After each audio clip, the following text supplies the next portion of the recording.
For NJ Advanced Media, I am Connor Hughes. He is Darryl Slater. We're here at Lincoln Financial Field in Philadelphia, the city of brotherly love, where the New York Jets have just fallen to the Philadelphia Eagles 14-6 in their preseason finale. City of brotherly love, not too lovely for quarterback Bryce Petty. Big takeaway, he's injured. We don't know the severity, but it doesn't look good. Yeah, he got hit and sustained a shoulder injury in the first quarter while throwing a touchdown pass.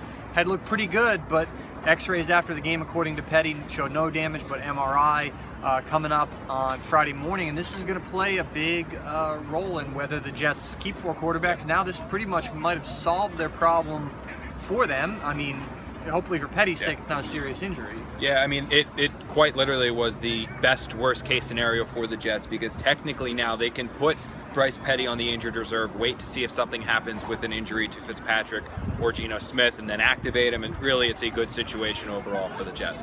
Another quarterback who also probably got beat up a little bit, but not for an injury reason, Christian Hackenberg.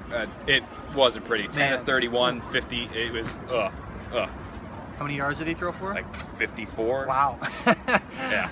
I hadn't gotten a chance to look at that yet. That's grim. I mean, hey, look, but let's be honest. What did you expect the guy to come out and be, Joe Namath tonight? He's a work in progress. This confirmed it. It didn't reveal that. It confirmed that he's a work in progress. They don't want him to play this year for a reason.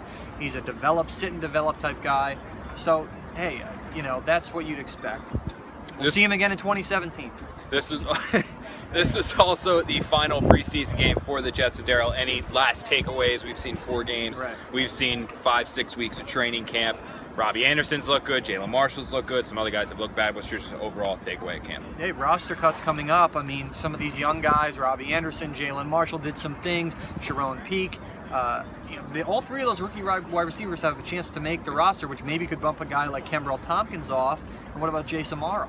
We don't know. I mean, Jace Amaro certainly was a guy that you thought going into camp, you thought going into the season he was going to be a guarantee to make the roster. Now, we have no idea. And in fact, Todd Bowles was asked directly at his press conference directly after the game about Jace Amaro, said some normal coach speak, but ended with, we've got some tough decisions to make, which obviously doesn't shed too much positive light to number 88. Yeah, and then with them having Quincy Enunwa, the Jets having Enunwa, the hybrid kind of H-back tight end receiver role, he can do a lot of the blocking type stuff that maybe a second tight end would do. So maybe you keep just one tight end and a Kellen Davis or Zach Sudfeld, and you part ways with Amaro, or maybe you just keep Amaro along with Enunwa. So we'll see tomorrow and Friday, and then again on Saturday when they make their roster cuts. He's Darryl Slater. I'm Connor Hughes. That's going to do it for us here in Philadelphia. The next time we see you, it's going to count.